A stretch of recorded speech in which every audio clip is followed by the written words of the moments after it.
Okay, I'd like to call the meeting to order at 7:02, November 7th. Note to Mr. Durkee, the clock needs to be changed in here. The clock's changing. It's not 8:02, even though it feels like it. I can change it if you pop the bezel off.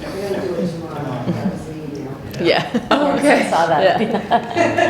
And while we're on the subject of clocks, I think there's one in the gym that's not working, so you might want to put that in the email too. He's got a packed day. The election, he's gonna be. Oh, yeah, that's true, yeah. Well, they can Oh, he's got fire nothing up else to do. I'd like to thank Area 58 for filming. Is there anyone in the audience that would like to be acknowledged or scheduled tonight? Okay. Review and vote minutes of September 6, 2016 and October 3rd, 2016. So seeing as there's two members of our committee missing, one of which had amended some of the minutes, I think we're gonna go ahead and table them if that's okay with everybody and bring it up in December. Okay. Warrants are circulating. Bob's impressed. Biggest warrant I ever saw. School committee correspondence and reports. The only thing that, well, there's something in our mailbox regarding the capital planning committee meeting for its fiscal 2018 needs.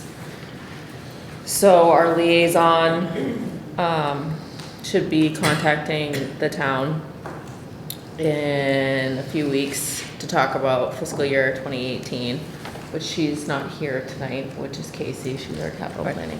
So we'll touch base with her in December.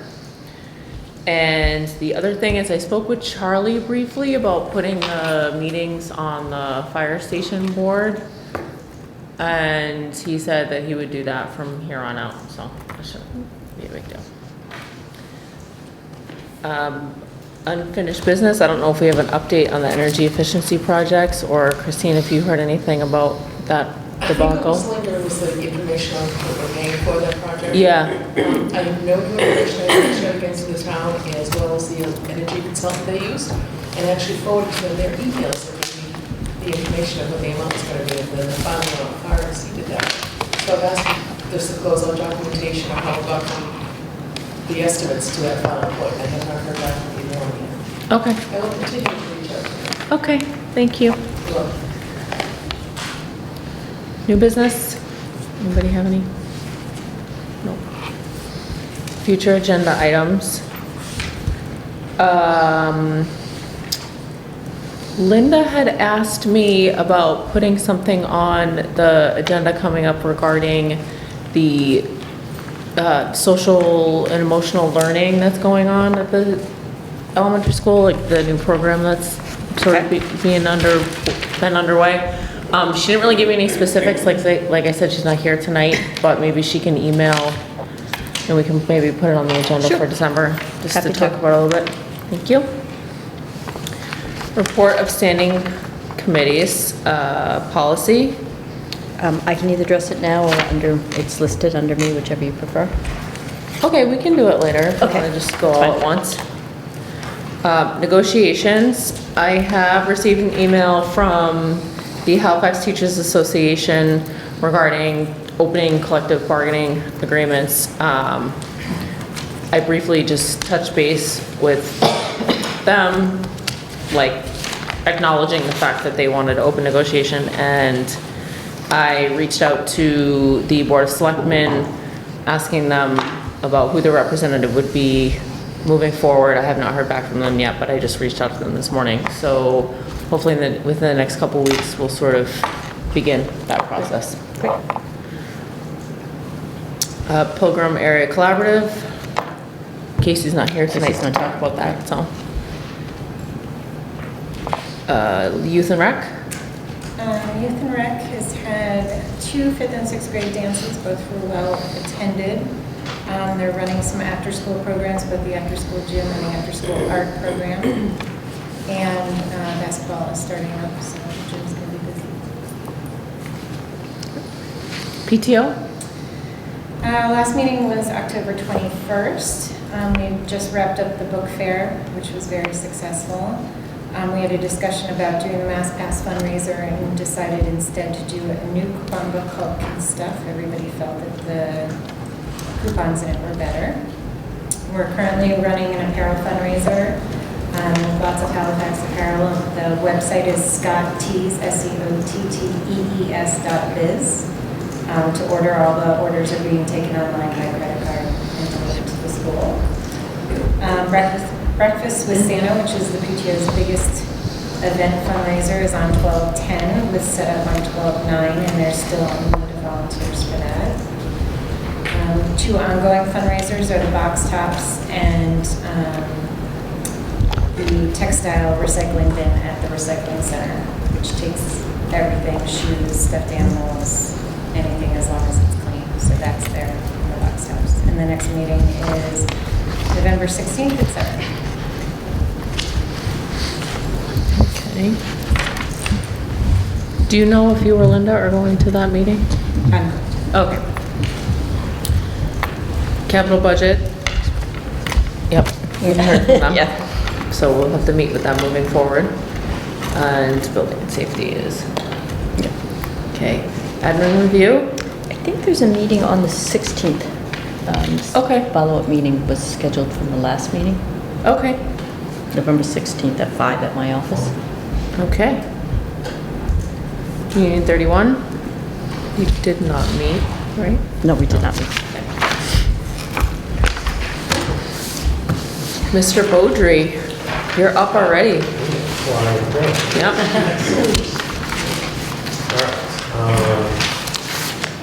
Things going on here, so I'll start with our enrollment is holding steady at 593 students. And professional development agencies. Yeah, October half day, October 7th half day, we did active shooter training, Alice training, which all principals, assistant principals in the district along with Crystal Grove went through training in August, and it was very successful. Since then, I think 2 Halifax police officers have gone to the training, so our next training will be in conjunction with the police department. So Kane and I kind of took the first training. I think we did pretty well as a staff. Tomorrow we're really excited to do some PD all the way to the high school. We're going to be doing some inclusive practice focus groups talking about Alzheimer's. And I believe Melissa and some science people will be doing some science professional development. So we'll be split up. And Chrissy's going to lead us off and got a towing, get us going from 8 to 9. And we'll take off from there. First term progress report went home in mid-October, and that was also in conjunction with the community book fair, which was very successful, and we also had parent-teacher conferences, which, again, another great night, great opportunity for parents and teachers to get together to talk about students. And we also had our first school council meeting recently. At that meeting, we talked about the learning compact that we have in our handbook, talking about ways to get that message out a little bit more. It's kind of tucked in our handbook. We discussed other ways that we can get the message out there more really to parents and students and teachers. A lot of good ideas that we're mixing around. We also discussed the school improvement plan on how we want to make some modifications to it for this year based upon the needs that we have in the building. So that will be ongoing this year. And in order to help us with that process, we're planning on sending out our needs assessment survey. We sent one out late last June. We got a few responses, but we feel like if we resend it out now, we're in the middle of things that have a better response. So that survey will be going out shortly. Fairly simple, doesn't take us, and it's online. Turkey trot, I don't know what, this was the 10th or 15th annual turkey trot, but it was a success on the 26th, 17th. Success, I believe we donated over 30 turkeys to needy families, and I believe we were well over 1,000 can donations to the food pantry, so we had some students meet people of the food pantry last week with Mr. Alisi, so all the food donations are over to the food pantry. Really good thing. Presidential voting will take place tomorrow. Should be a big turnout, so it's a good thing that we have a meeting tomorrow. But everything will be set up and ready to go. And American Ed Week is the week of November 14th to the 18th. Each of the grade levels has scheduled events, and the grade levels were informing parents of what the details of those events were. So if you have any questions, then feel free to reach out to the classroom teachers. And we also have a new Facebook page that we found that from our experiences so far, that we thought that trying out a Facebook page for elementary school was the best way to get the message out there, as opposed to email blasts. And we worked a little bit with Twitter, but we found that we're getting the word out about all the great things here in the school with Facebook. So please feel free to check out our Facebook page. Brian and I are beginners, to say the least, at Facebook, but we're working through it. So we share the account, and we try and get as much information as we can on there about things that are going on in school. PTO has helped us tremendously about pushing the likes for things that are out there. But, I think Kim is helping us out there. She's probably on there right now. You have 216 likes so far, that's pretty good. So, Did you post it on locals? Yes, I did. That explains it. so again, we're beginners at this. It's So. more than like the PTO page. Only 175 likes on that one. It is neat. I mean, we get we seem to get a lot more responses this way, sending things out. So between Brian and myself and Ellen, we post things on there, and then Kim and the PTO help us out a little bit. So it seems to be networking very well on how we're able to get the word out. Well, yeah, last week, no, it was this week, wasn't it? Ellen sent out the apparel thing when she did it. She was able to email blast it and post it to Facebook at the same time. I think was what she was trying to do, and I think she finally got it to work, so. Yes, so with our new alert solutions, there's a way that we can somehow link it to our Facebook page. So any email blast that we send out for alert solutions, it also goes directly to our Facebook page. Did you set it up so it doesn't become a complaint page? I'm working on it. Okay. I think I can take people off of it, Yeah, you can. Yeah. But I think there's a way that you can set it up so it's not like a everybody can jump on it page. Like they can only read and Yeah. that's what I mean. Like, Comment on okay. posts. I Oh, don't think there's any way to get around it. yeah, I don't think there is either actually. So far, nobody's. There's been a couple of comments, but they've all been positive. But That's I good. don't think people are even looking for it. They're just Let's excited. not turn it into the logos page. No. It's been good though. We've been getting things on there, and it seems like there's a lot of likes on it. So we just started, I believe on Turkey Trot was the first day that we actually got the news out there. It's getting out there pretty quickly. And a few upcoming dates, some that we already mentioned. November 8th, tomorrow's presidential election. For school students, teachers at the high school. 11th is Veterans Day, it's Friday for school. 14th to the 18th is American Ed Week. PTO meeting on Wednesday the 17th. It's actually the 16th. 16th. And we have Wednesday the 23rd, starting to release at 12. And Thursday and Friday is Thanksgiving. That's all I have.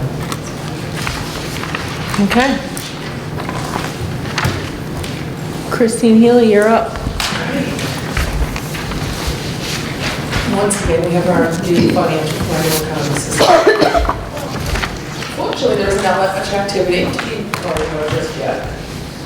There are two deficits, and I mentioned both of them last month. One of them is on the first page of detail under teaching contract services, and that was for the STAR assessments. Our estimate was just a little being account for increased enrollment or price fluctuation.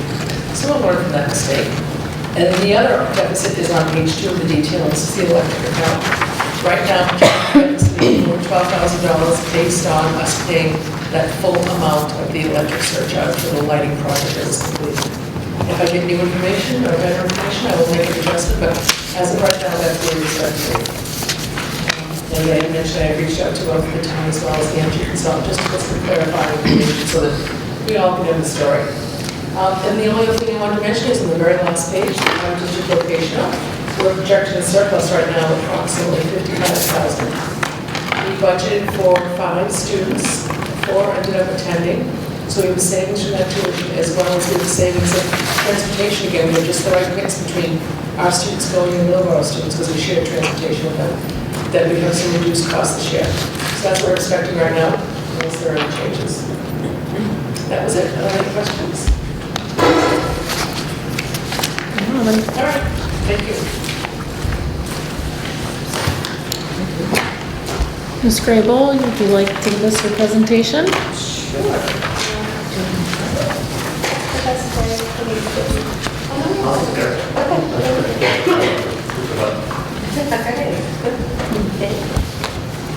So I wanted to provide an overview similar to the presentation that I gave last year around this time.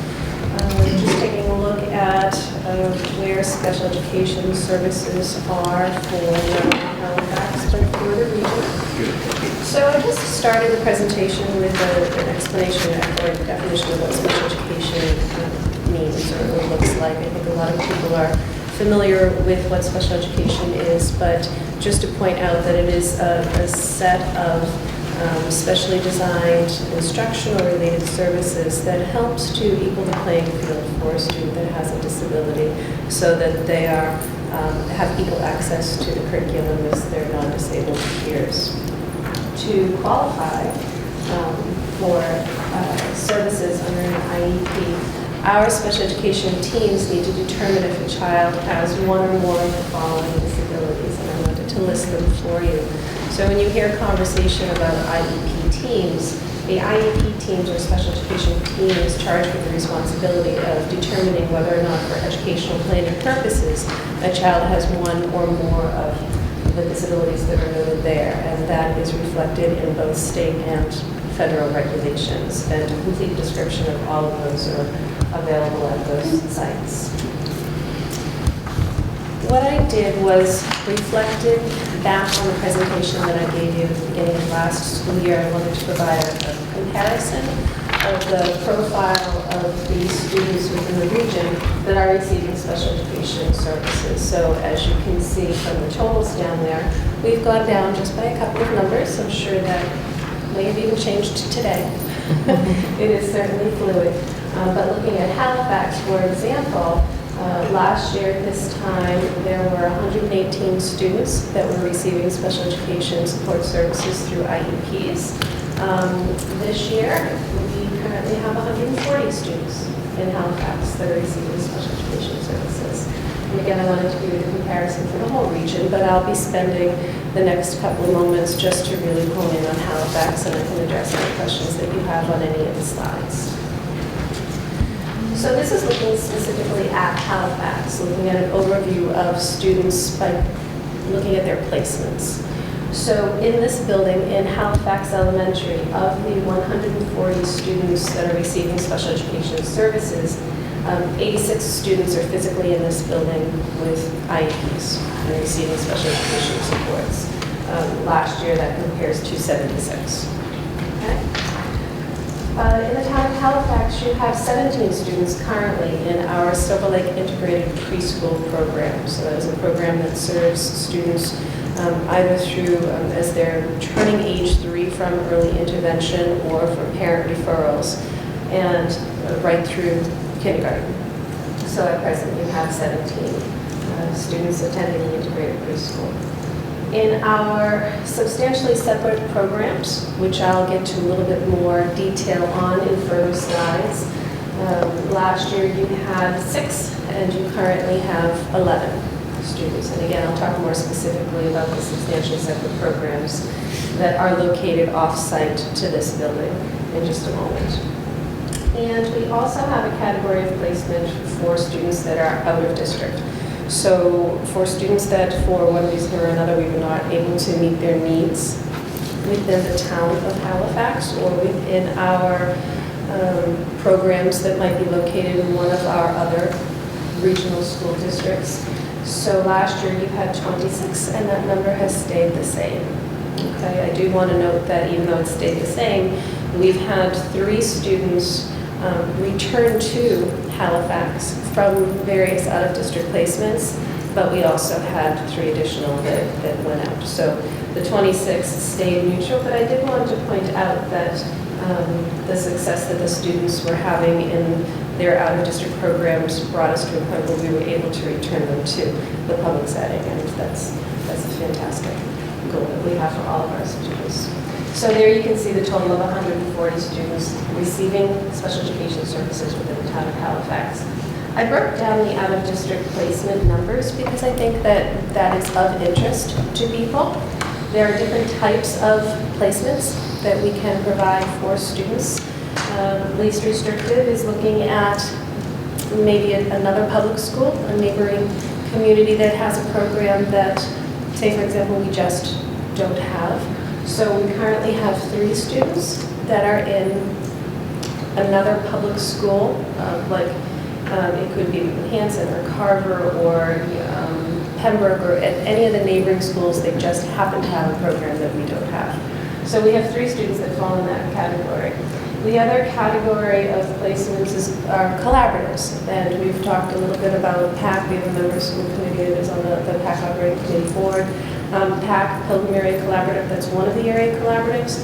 We also have Reed's Collaborative, which is based in Middleborough. We have North River Collaborative that is based in Rockland. South Shore Educational Collaborative, which is based in Hingham. So those are the 4 collaboratives that are most immediate in our geography. So those are the programs that I might look to see if there is an appropriate fit for one of our students. And then the final category is private. Private would be, for example, the May Center or Higashi or Cardinal Cushing, schools like that. So those are all private special education schools. They exclusively service students with disabilities. And we currently in Halifax have 4 students that are in that level of placement. Any questions with regard to that slide? Yeah.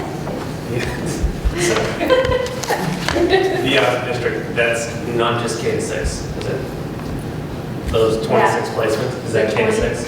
Nope. The 26 is all the way through 22, page 22. Thank you for asking that. So again, the town of Halifax has 140 students on IEPs, but that is K through 12. But that one, the out-of-district one is K to 12. Yes. Well, Yes, thank you. So I've broken down the information, similar format for Clinton as I have for Kingston. And again, I can go into any level of detail that you would like on either of those slides, but I've assumed that your primary focus would be for the town of Halifax. Do you have any questions on the other 2 slides, or shall I continue to move on? Moving on. Okay, excellent. There we go. So this slide takes a peek at tuition and transportation costs. And looking back to the presentation that I had last year, I took a snapshot of what our expenses were at that time compared to where we're sitting today. And I do want to stress where we're sitting today because this is fluid and there are changes that occur at any point in time during the school year. But you can see, looking of the comparison of FY15 and FY16 for out-of-district tuitions, we've had a slight decrease, which is very nice. For transportation, we've had a little bit of an increase. And there are lots of variables that factor into that. The location of where the out-of-district placement is, if there are any special circumstances with regard to the transportation. For example, is it a special van because a child is in a wheelchair? Is it a unique ride because a child requires a monitor in the van? So there are different things that factor into the expenses of transportation, more so than just getting a van to transport the child. So that's a snapshot of FY15 and FY16. And if this is a format that you like to see, I like to give that historical perspective. And of course, I can only go back to last year because that was my first year here. But moving forward, I'd like to have the opportunity to build on that so you can have that more of a long-range view of where the spending trends are. Anybody? Yes? One question on that. I know you can't, is there a way to break down the age groups that you would see that spending on? I know you can't give out information so you would be identifiable, but it would be able to break out those placements so that you see 2-year increments or 3-year increments, so we know when we have new students come in and we have other students leave? Yes, I've looked at many different ways of how to present the information. For Halifax and in particular for Plimpton, because the school communities are so small, it is rather identifying information. But I have made presentations before where we're looking at it in more of a regional perspective. I've broken down the data by grade level, by the nature of the disability. That first chart I showed you that noted all of the possible categories of identifying students with a disability. I've done that presentation before that breaks it down by disability type and category type.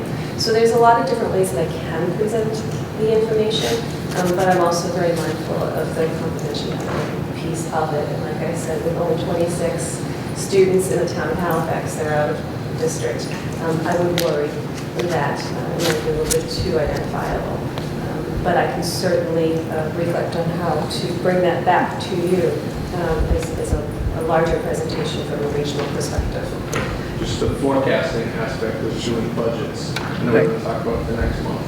Just to be able to see where we are in the line, where those costs are, and if we should expect a change in the budget, or should we start looking at future needs? Right.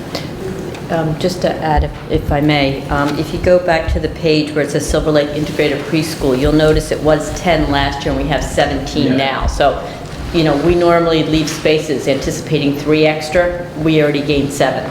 So that was sort of a, oh my, for you. And then in district sub-separate, you can see K6. So you can see that that's up to 11. So you know there's, 11 students that are already in sort of sub-separate. So that gives you a little bit of information. But to Marie's point, we do have to be careful about identifying. Marie mentioned we were able to bring some students back in district, but we had some move-ins, which caused the numbers to go up. Part of what is difficult for us as we're building the budgets is the forecasting. And I feel your pain, because we certainly feel it as we're building the budget. But it's that, you just never know, unless we take down all the for sale signs in Halifax, who may move in and where some students go. So it is a difficult situation, but we can certainly have some more conversations about that. But I do understand the question.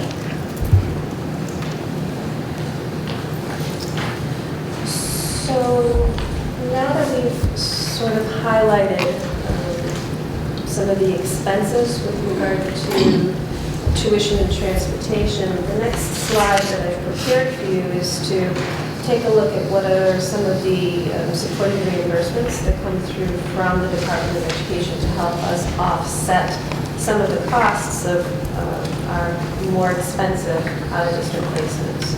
So this slide is really reflecting on circuit breaker, and just a brief explanation of what circuit breaker is. Again, the state recognizes that these out-of-district placements can be very costly, and depending on the nature of the placement, it can range anywhere from maybe $35,000 for a placement to, gosh, if it's a student that's placed residentially, it could be $250,000. So there's anywhere in between, really, those tuitions can fall. So what the state has said is that, and again, this is the comparison of FY15 foundation, FY16 foundation. For this year, where it says FY16 foundation, underneath that, you see the number 42,840. That's what the Department of Ed this year has declared as the foundation rate, excuse me, for really last year, really. So that's the foundation rate for last year. So essentially what the state has said is any dollar that you spend above $42,840, we're going to reimburse you a percentage of that. Okay? And we never know what that percentage is. They like to keep us hanging, don't they, Christine? But it can range anywhere from, some years it's been 50%, some years it's been as high as 72%. It really depends on what the funding situation is at the state level. And again, that's information that we don't get until very, very late. So this past year's foundation amount was $42,840. You can see the previous year was $41,994. So there's slight adjustments to foundation, and again, adjustments to the reimbursement rate. So again, foundation $42,840. Any dollar we spend above that, we get a percentage of. So if it is a more expensive out-of-district placement, say that residential maybe of $250,000, you subtract that base foundation amount of 42, and the remaining balance is what we could receive a percentage of from the state. So for FY15, the town of Halifax, my total claim for the town of Halifax was $1,033,082. This past school year, my total claim for Halifax was 1.233. Can I ask you a quick question? Yeah. How do they determine that foundation number? Is it population based? I mean, I know it has to do with their budget as well, but obviously every single town doesn't get the same $42,840. Yes, they do. Oh, they do? Yes, everywhere. Even if you're a tiny town or a huge city? Yep, anywhere in the Commonwealth of Massachusetts, the foundation rate is, for this past year, was $42,840. Oh. So Halifax, Plimpton, Kingston, Pembroke, Woodman, Hanson, every town in the Commonwealth, that is the standard foundation rate. Is it per school? Like, say your school has your town has 3 elementary schools. It's per placement, and it's the exact same dollar amount anywhere, per placement. It's per student. So whatever you spend for one student. Oh, okay. That makes a little more sense. Okay. Per student. Oh, okay. Not the entire Now I town. understand Okay, the I was like, question. that's insane. Okay, all right, Yeah. makes more sense now. So of the 26 students that are out of district in the town of Halifax, I need to go through the list and see which one of them make foundation amount, which out of district tuitions are at a minimum $42,840, which ones are higher than that. The ones that are higher than that, I can put on the circuit breaker claim. Okay, And I total up the entire claim. So for this past year, it was the 1.2. And then I subtract the foundation amount, which is how I get the net claim. And then I give to Joy and to Christine an approximate of what the reimbursement would be. And it's a range. I've been estimating it on, I think it was 60% of reimbursement rate. So these numbers reflect a 60% reimbursement rate of every penny that we've spent over the foundation amount for all the bottom line of all of our out-of-district tuitions. Okay.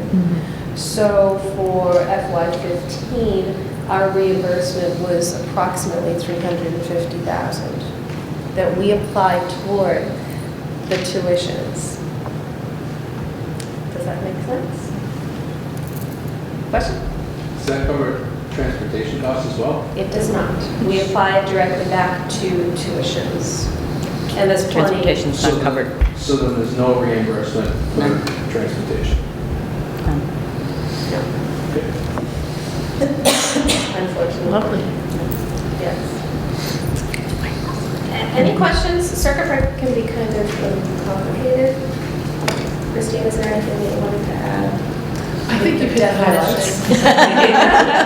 One more question. Sure. So this is just out of district placement. There is no circuit breaker if the placement is in-house? Actually, that's a great question, I and was there thinking the same is. thing. But the costs associated with an in-district placement has to reach that minimum foundation amount of $42,840. So if you And- need like an an aide to be with the student the whole time? They would have to make at least that amount. It's a combination of the costs for the student that is receiving services within district, and there are a lot of different factors that are taken into account. I have gone through the exercise on a number of occasions for in-district students that I felt could potentially reach foundation. I've never reached foundation on an in-district student. There's just so much involved when you start pricing out, and the state gives you guidelines as to what a considerable rate would be for the services that a child receives in district. It's a very, very complicated formula, and the times that I've gone through that exercise, I've never been close to foundation. So if you had a placement that was out of district that you brought back in, you would, as long as you were less than 42,000, even if you were more probably because of the other district placement cost, even if that placement was 60,000 and the outside was 100,000, back to the town would be a wash, basically, up to a certain point. So if we have, to the example, if we had a student that was out of district that was eligible for circuit breakers, we brought that student in, it's the same foundation amount that we need to meet, but the calculation of the funds is a bit different. And the out-of-district tuition rates are higher than what... Exactly. Yeah. Which, again, it's much more cost-effective if we can service our students in the district. Anything else on that slide?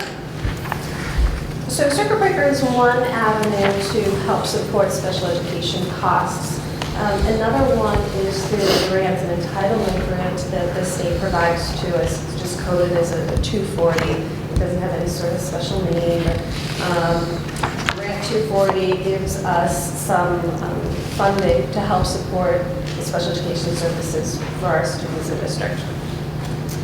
So this I was able to give you a 3-year span on because I actually just wrote the grant for this year, so I have this year's numbers. So looking at Halifax, for example, FY 15, 16, 17, you can see that there's been a slight increase over the last 3 years. You would like to see the number go up and not down. But you can see overall the allocation for the region has had a little bit of roller coaster there. We had just over 1 million in FY 15, 990,000 in FY 16. This year, it's a little bit over that million mark again for the 240 grant for this year. All right. So a circuit breaker can help offset costs for our tuitions. The 240 grant can help us offset costs that are generated for providing services to our students in district. One of the primary things that we've chosen to use this grant for is to help us fund some of our special education paraprofessionals that are working directly with our students. Okay, any questions on that? Next. All right, so I wanted to take the next couple of slides, look specifically at our in-district programming, termed our in-district, out-of-district, or substantially separate, but they're located off-site. And the primary reason for that is that Halifax, the size that it is, we haven't had enough students to have a feeder of your own program based here in this building. So what we've been fortunate enough to do is create programs in one of the larger towns, Kingston, create those programs, and then if there's a student from Halifax that could benefit from the program over in Kingston, we have a tuition rate that we establish for that student to come over to the program in Kingston. And trust me, it's nowhere near the tuition rates that I was just sharing with you for some of those other districts. So we essentially have 3 different types of programs. We have one program that is targeting students needs in the area of any intellectual impairments, autism spectrum, developmental delays. So we have a nice complement of a program of that profile, meeting the needs of those students, from KES to KIS, and in our high school. Very, very solid programs. So I broke down for you the number of students that we currently have enrolled in each of the programs that we have in each of those settings. The next program that we have looks to support students that have some social emotional challenges, behavioral challenges, and we're fortunate enough to have a program in KIS, and it is extending up to the middle school now. Between those two programs, we have 13 students that we're servicing.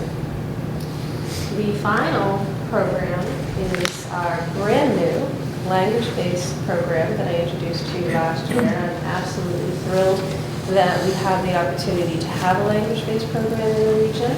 At present, there are 11 students enrolled in that program. And if you recall that earlier slide when we looked at some of the in-district or substantially separate students, and Joy had pointed out that last year we had 6 students and this year we have 11. That number is higher because, again, we've been able to keep students in district and bring them into some of the new programs that we've created here. Any questions about our programs? Okay. So this final slide is just to chat with you briefly about what's next. Again, I'm just absolutely thrilled that we were able to create the language-based program for our students in grades 3 through 6. So one of the goals that we'll have moving forward is an expansion of that language-based program as we have those students moving into the middle school. We're going to want to look to how best to address the needs of those students in the middle school. Similar, as I mentioned, we have a strong program at Kingston Intermediate for some of our students with social emotional challenges. We will then, again, want to continue to expand that type of program and service for our students that are moving into the middle school. You notice the numbers in preschool are getting higher, and we need to continue those conversations as to how best to address the needs of our students in our integrated preschool program. We've been having some nice conversations about the idea of a transitional kindergarten class, and again, we're just sort of scratching the surface of our conversations, but sometimes we're finding that either A, students that are in our integrated preschool program, as they're age ready for kindergarten, may not be quite developmentally ready for a full day kindergarten program. Similarly, we may have students that haven't had any school experience, any preschool experience up till this point, and sometimes developmentally they're challenged a little bit with going straight into a full day kindergarten program. So we're just beginning some early conversations about what a transitional kindergarten classroom might look like, and it's, again, very early on the discussions, but I did want to put it out there. It's just one of the ideas that we've been chatting about. Is that something that could possibly be discovered when you do assessments, the kindergarten assessments? Or are these for children who are already established in the system in the integrated preschool? It would not be exclusively for children in the integrated preschool. It would not even need to be exclusively for children receiving special education services. So yes, during the kindergarten assessment, that would certainly be nice information to help us determine if a program like this would be beneficial.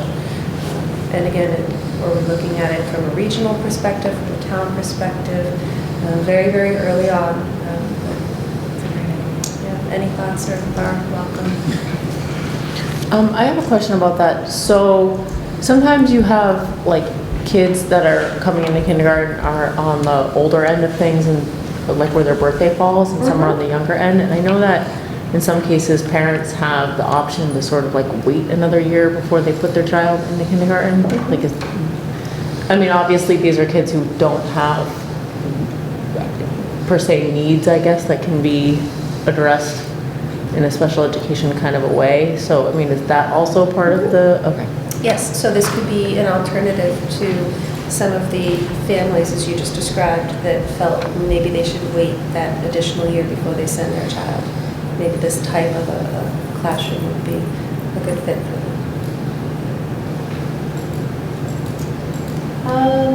One of the things I believe I had mentioned last year, and I do want to continue conversations, is to take a look at our current design with our contracted services. So regionally, our speech language therapists are employees of Silver Lake, or Halifax, or Plimpton, Kingston. OT and PT, occupational therapy and physical therapy, those are services that we contract out for. And there are pros and cons with contracting out for those services, but I think it's something that always warrants a fresh set of eyes and to look at again to make sure that A, the service that we're contracting out for is exactly what we're looking for our students, or B, there isn't a more cost-effective way to be supplying that service. And finally, lofty goals for the year. It's a multi-year, I should say. I shouldn't put all this pressure on myself to do this. Programming for our students that are age 18 to 22. I think I mentioned that services for students with disabilities range anywhere from age 3 to age 22. And sometimes students need more than 4 years or 5 years of high school, and they need services up to their 22nd birthday. Typically, this would be the students that wouldn't necessarily be earning their high school diploma. They would not be able to really access MCAS. So that population of students, we look more towards some community vocational skill building. And right now, we currently have 2 different avenues to help support students in the age 18 to 22 bracket. I'd like to sort of look a little bit about the 2 that we're currently using and to see if there's anything more that we can do, maybe more in-house for the students in that age range. Right now, the 2 avenues that we have, one is North River Collaborative. They have a very nice community vocational program where they bring students out to different job sites. And they have a nice opportunity to see a range of different job sites. It could be automotive, it could be horticulture, it could be restaurant, it could be any aspect within the restaurant. They are really well connected in the community for different vocational experiences. It's a solid program. They've been around for a very, very long time. And I've had students that have had such great success in their job sites that it's actually rolled over to a paid position, that the employer has been so impressed that after the student turns 22, they've actually hired the student right on site. So, very good. The other avenue that we have to support students ages 18 to 22 is through Bridgewater State University.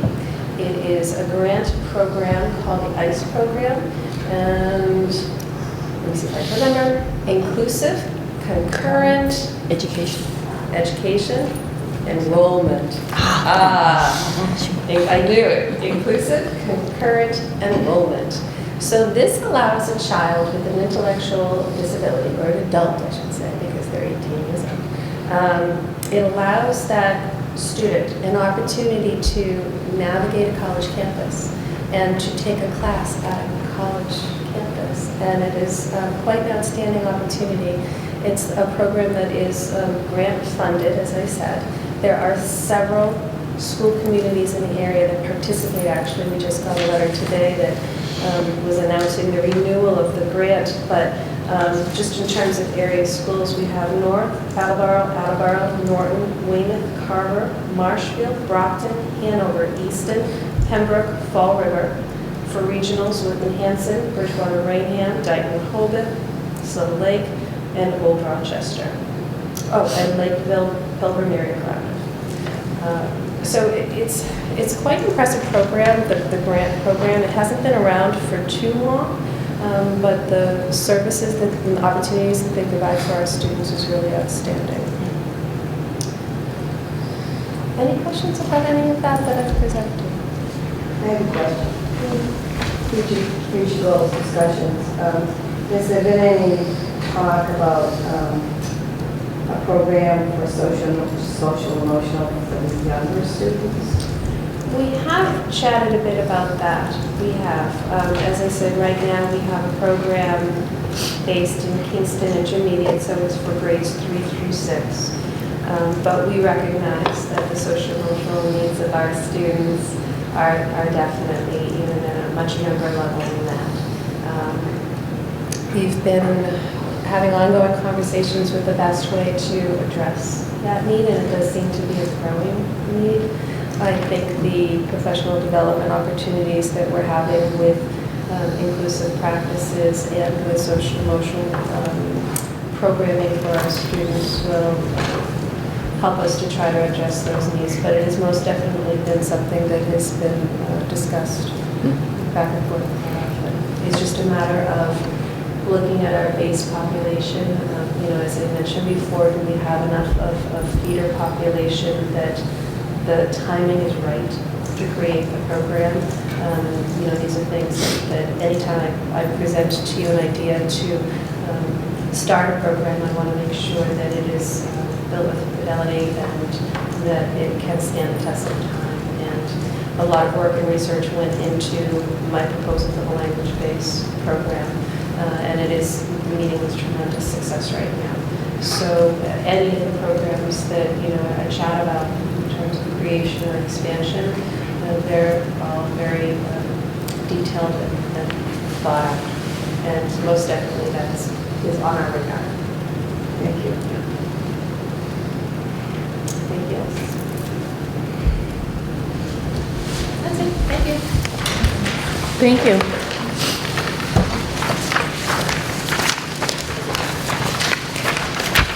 If anything comes up, either that we think of or that our other two committee members, after they see the presentation, if they have questions, can they feel free to email you? Absolutely. Awesome, thank you. Joy? Thank you. You're up. All right. I just wanted to continue our conversation about the budget priorities.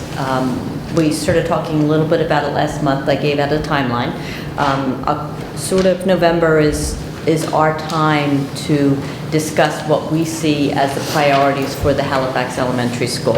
I haven't received any word yet from the town on what they are looking for a budget. Are they looking for, wait until he looks up, level service is what I'm hoping for. I don't know if Mr. Andrews is able to speak to that or not. But we haven't received any word. I don't know. Do you have any input for us? We have not met with the selectmen yet. Okay. Can I assume level service would be fair?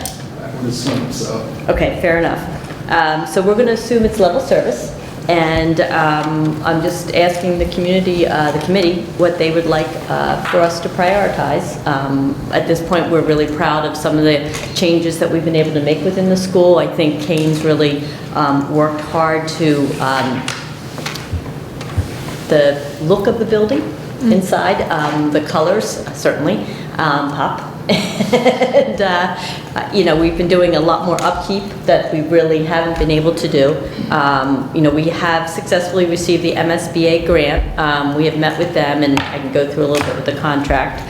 Been working with Charlie Seelig on going forward with that. And at our meeting, we really talked a lot about, Mr. Andrews was there, this is the time to just sort of really look at the building. What do we really need, not just the roof? That, really there has not been a tremendous amount of upkeep on the building on a larger scale. So this is sort of our opportunity to take advantage on that. Within the walls of the building, however, I don't know if there was anything in particular that was of interest. We have done some upkeeps in the building for safety and security. We did put in the new phone system. We're really pleased with that. So now the teachers can make calls out, very helpful for them. And I just wasn't sure if there was anything else in particular that you would like to recommend for us? Last year, one of the items that got cut was the new furniture, Mm-hmm. replacing some of the furniture, and I believe that's a priority again this year, if it's able to be. Okay. So it would be nice if that could get back. Okay. I would say my biggest concerns right now that are most likely going to be addressed, one of them is with this MSBA grant, just because the face of the building is kind of, you know, deciding whatever. Yeah. I definitely think inside looks a lot better. And the second is just to sort of be sure that we are mindful of the staffing issue, because we do have an increased enrollment, and I just think it's important that we are mindful of that, I guess is the best way to say it. Just because there's more kids which, you know, need more eyes on them, and especially the younger ones with our big kindergarten class. It is a big class. And a lot of that is, or some of that is funded by grants and things, and I just think it's important to kind of keep an eye on that. I don't know if the teachers ever have any input on what they, I mean, they're here every single day, and they know what they need and what maybe they could do without. So I don't know if they ever like contact you guys and say, hey, listen, we really need, like, my kids are falling off their chairs, you know what I mean? Yeah, Like, yeah, the teachers are generally pretty vocal, I Okay. think. Mr. Beaudry, generally what happens is we put out to the teachers what their needs are for the year. And so for first grade, it may be furniture, it may be, I can't think what the tables are called. Yeah, the kidney tables, so I was just thinking of, you know, maybe they're kidney tables that they usually sit at for some of the reading groups, or maybe a rug for a reading corner, or bookcases, or whatever it may be. But usually the teachers put in what they're looking for to meet the needs of their kids. There may be some curriculum issues, maybe it's some supportive material, you know, for their libraries, etc. But that is pretty much an ongoing conversation, I think would be fair. that's my 2 cents. Do you have anything for us, Mr. Johnson? You do not. Okay, fair enough. Well, is the outside of the building going to make it through the winter okay, the way it is now? Let's hope so. The roof holds up. Right, we have in the packet, and I'll go through this afterwards, a little bit about what we're going to put out for the capital plan with the MSBA, what we've sort of contracted for. This is the actual contract that has been signed, I believe, and sent in. I believe they were going to sign it at the last election.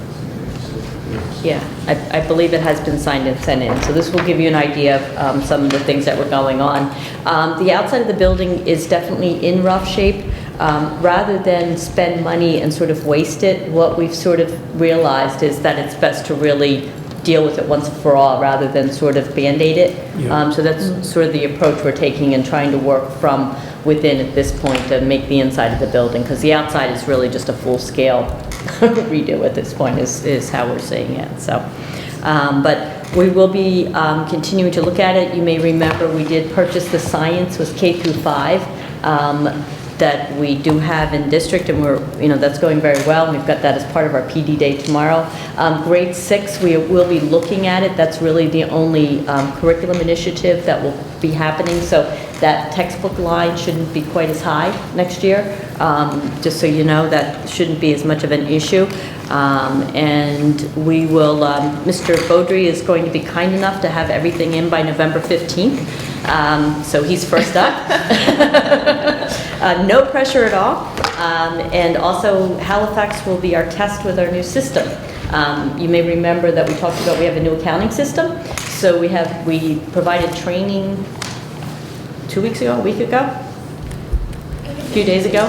At some point in the near future, recent future, recent past, we did provide training. It's all starting to blur. We provided training on our new accounting system. Previously, what would happen is the principals would input information on what they wanted for their budget. Then Christine would have to re-input it into our system because our POs were actually still in triplicate. We were actually using carbon POs. It was sad. We were still on typewriters. The new system, we're actually, for serious, we actually were still typing as of June 30th on POs. You can still buy a typewriter if you try really hard. So our new system is working very well, but it's a huge learning curve. So Halifax will be our first budget we're building within the new system. So Kane will be entering information that will be able to directly feed into the budget. So that will hopefully save Christine some angst and time and effort for repeating that information. So we're hoping it goes smoother, but the first one will be exciting. We're hopeful. Hopeful. We are hopeful. You got this. You got this. She's got this. So anyway, we're moving forward with that. And if you have any additional information, let us know. I think we invited everyone for December if they had any additional input, if I remember correctly. Did we actually I did. invite them? I did. Yep. I usually try to follow up on those things. If they, look, at this point, we'll assume it's level service until we hear otherwise. MASS conference update. Unfortunately, Casey was sick and was unable to go on Wednesday to the conference down on the Cape. But Chrissy, Marie, and I went. I was able to go the one full day and half of another day. And it was a great conference, really all focused on social emotional learning. Jessica Minahan, who was our opening keynote, was also one of the keynotes there. So obviously we picked a good person, so that was exciting. And good conferences, had a lot of information. A lot of it did revolve around, for school committees, some of the roles they could play in terms of supporting some of the social emotional initiatives, that really the kids in our classrooms are just not the students that they used to be. You know, that over 50% of students have some issues going on, whether it's anxiety, ADHD, etc. So sort of the impact on the resources that are being provided within the classroom for our students. But it was a really good conference. I apologize, I do not know the outcome of the Wednesday votes, but I will try to find that out and get that to you for the school committees. As I said, we didn't have a representative from Halifax. I don't know if any of you have heard. Yeah, I didn't either. For policies, last month I had distributed the policies and you were kind enough to do a first and second reading of a few of the policies that had only one word entered because of the coordinated program review, and then the one other requirement for the state because of the opioid crisis. Last month, you gave a first reading for the 4 policies that are listed, and I'd like to ask for, if you didn't have any questions, I haven't heard from anyone, to approve them as a second reading. So the first motion, if you didn't have any questions, would be that you waive the actual reading of the policies, and then the second motion was to approve them as a second reading. Just to review them very quickly, the drug-free workplace policy, file GBEC. The only addition is a reference to the teaching about alcohol, tobacco, and drugs, which you approved last month. That's the only change in it. Administering medicine to students, you may remember we had to add Narcan. That we do have Narcan in our middle school and our secondary in the high school, and that our nurses have been trained, and luckily, we have never had to use it, and I hope we never do, but it's important to have it on hand. The next one was alcohol, tobacco, and drug use by students prohibited. Again, that seems fairly obvious, but important policy to have. And then the last one was student activity accounts, and that is one that there has been some changes in the regulations, and this policy has been updated in terms of the types of accounts and the requirements that we have to meet. So, and Christine was kind enough to review it. So, if you didn't have any other questions or concerns, just to keep everybody on the same time frame, going for second reading for all 4 districts. Please, that'd be great. Okay. I'd like to move that we approve the second reading of policies GBEC, JLCD, JICH, and JFF. And we're waiving the actual reading of the policies? Okay, and we're waiving the actual reading of the policies. Thanks. All those in favor? Aye. Opposed, abstentions? Okay. Thank you, perfect. And let's see, MSBA update. So we have, at the back of your packet, it's a yellow piece of paper and it says Habib and Associates Architects. We met, again, not that long ago, a morning meeting, and Kane was there, and Matt and Brian were there, and Gordon Andrews was there. And we met with the architects. They look great. I think they're going to really be helpful for us. And this is the contract that the services are to be provided. Part A are the areas that we believe would be covered under the MSBA grant. Okay, so these are the things that we believe they will give us an estimate on what it will cost. These are the things that we believe will be reimbursable through the grant. So this just gives you an idea of what would be required of that. If you flip the page over, Part B are some of the ideas that we are concerned about within the building. And these are things that would probably not be covered by the MSBA grant. The evaluation schematic design services of the fire suppression system, evaluation schematic design services pertaining to the building siding and insulation. As you mentioned, the front, the vinyl siding is in very rough shape. There are some trees in the existing courtyard that we're concerned about. They actually overlap the roof, so that if we're replacing the roof, we're really concerned if the trees are still overlapping there, if that's going to still cause some problems. They will be very difficult to get out. It would probably take a very high crane, and you'd almost have to snag them out. So that was something that we may need to look at. Evaluation schematic design services of the 2 existing playgrounds and tree removal in the courtyard. Evaluation schematic design of acoustical treatments in the gym. The gym is very difficult, acoustics, very difficult to hear. Also, we believe it's a bit of a safety issue because they can't really hear when we're doing an all-call within the building. So that's something that we want to look at. What do you mean? It's difficult to hear in the gym. It's Like got terrible over the acoustics. PA? Yeah, Oh. yeah. You hear it in the lobby. Yeah. Or you can only hear it in the gym lobby or in Steve Ruiz's office, Oh, but you can't hear it now. not in the actual That's gym. not good. No, it's not good at all. That's why he carries the walkie-talkie. Yeah. So it's an issue. We went through a similar thing in our vocational. We discovered that in some of our vocational wings, it was very difficult to hear because of all the machinery, the noise, it was a high ceiling, similar thing, so we had to do an upgrade. That's like a safety issue. It is a safety issue, Yeah. absolutely. And then structural analysis of the existing roof to see if there's any possibility for solar panels. So these are the things that we are looking at. Again, we do have architects assigned to us. We've got a good working committee, and I will continue to keep you informed as we move forward. Just want to add anything? Was that all right? Can you just elaborate on the fire alarm thing right here? Do you want to, it's the fire suppression system, it's like copper pipes and there's some pinholes and... Because I remember we went over this, we've been talking about this for like years, right? Yes. There's like leaking or something going on? It's just because it's a dry system, so that water, I mean, there's Or parts stagnant? of water that end up settling in certain places in the Mhm. pipes, and then over time, just corrodes the pipe.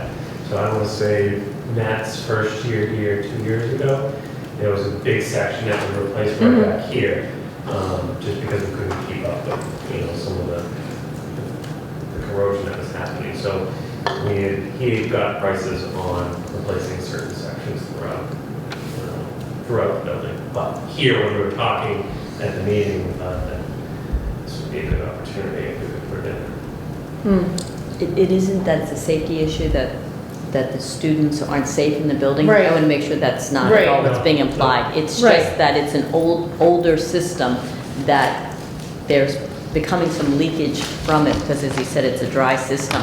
Again, remember the building is... Yeah, some- Did you say 59? the original apartment building. Right. So some of the things need to be updated. Right, I thought for some reason we addressed it though. We did the panels. Remember the panels out Yeah. front, and that's when we had to have the fire watch. Was there We anything? had to replace the pump as well. I think that was 2 years ago. the air pump to make sure that the system is primed. So it does make sense, if we're gonna do a lot of work to the building, that if there's issues with that system, look at replacing it. Because there have been issues continually year after year. We know about it. If we're gonna go and do work to the building, we should do the work that we know about. Right. Okay. So we're really pleased the town is being very supportive and really looking at it more holistically, which I think really needs to have happened. We really have not invested a tremendous amount in the upkeep of the building, so suddenly it's sort of all coming, I guess, to a head at this point. So, but the town realizes that, and we have a huge investment in the building, and so we're going to try to address these issues.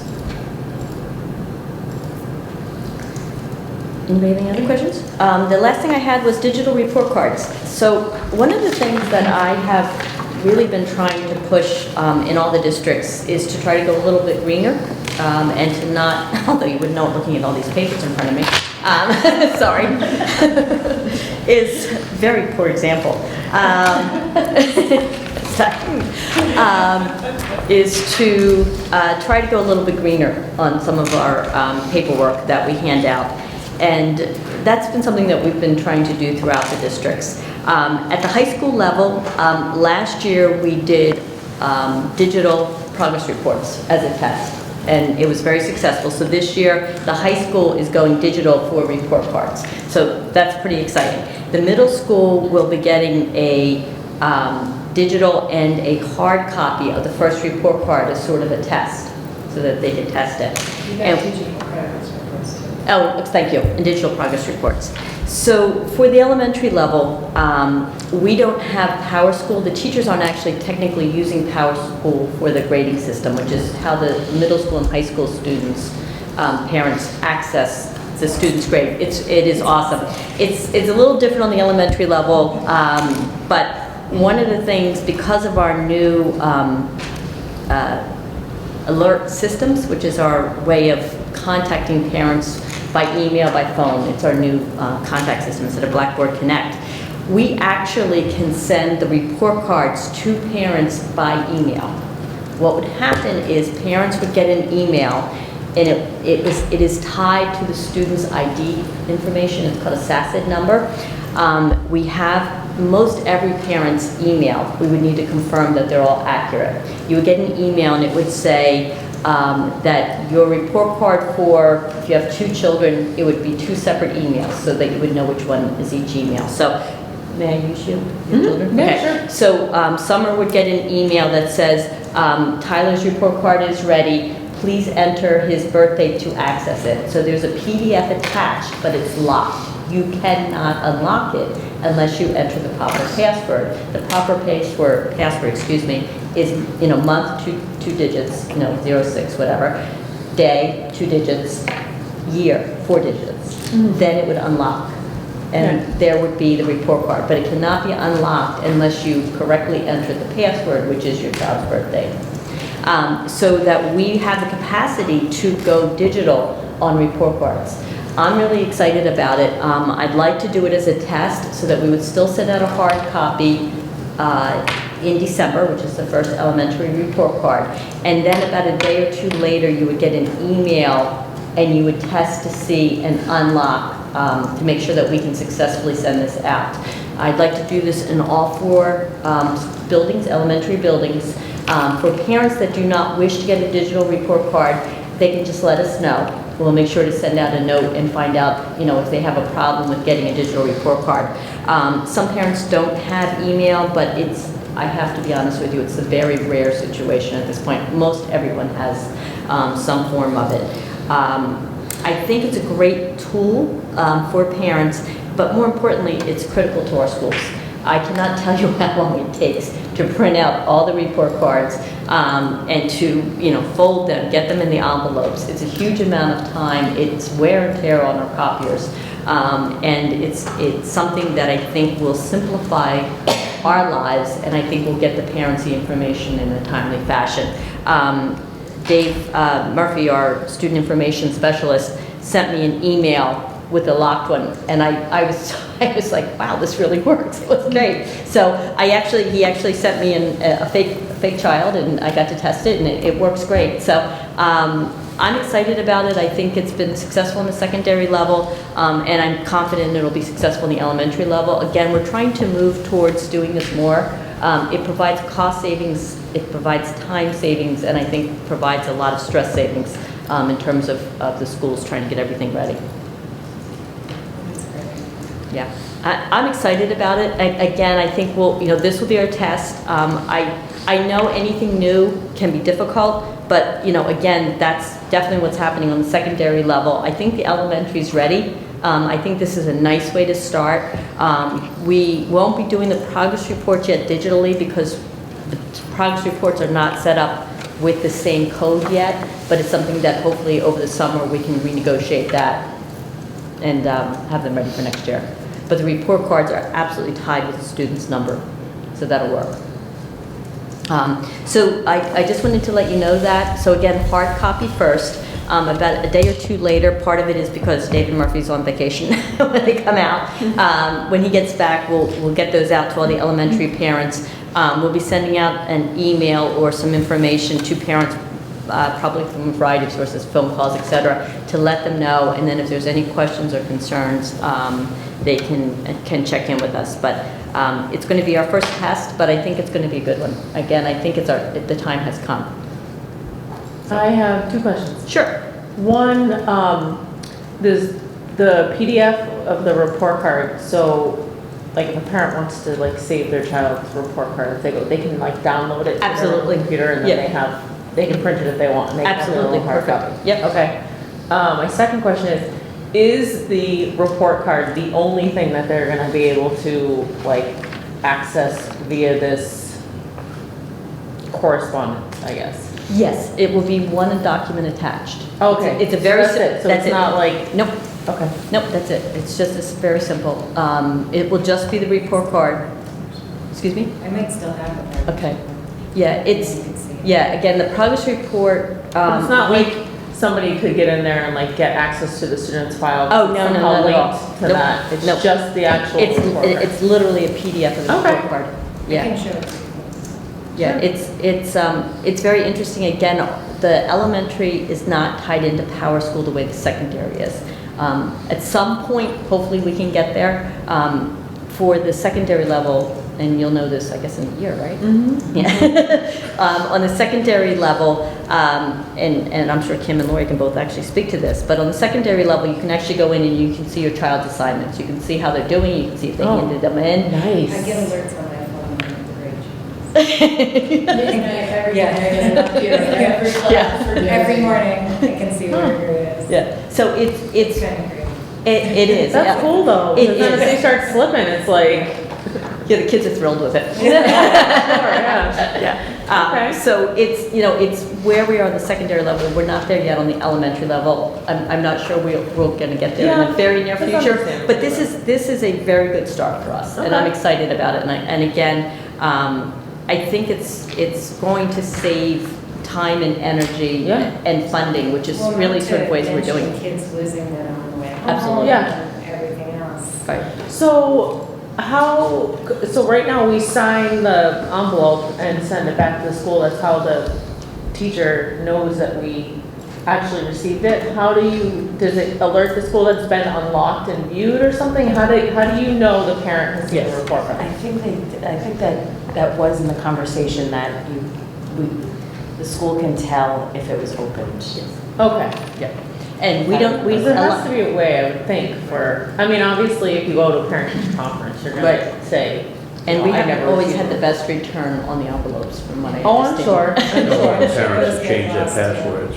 Well, that's what I'm Yeah. thinking, like the kid, if it's savvy, Because they can know go that in. they- Yeah, they do. Yeah, no, absolutely, absolutely. So, anyway, we're sort of moving into the right century. Yeah. Yeah, Yeah.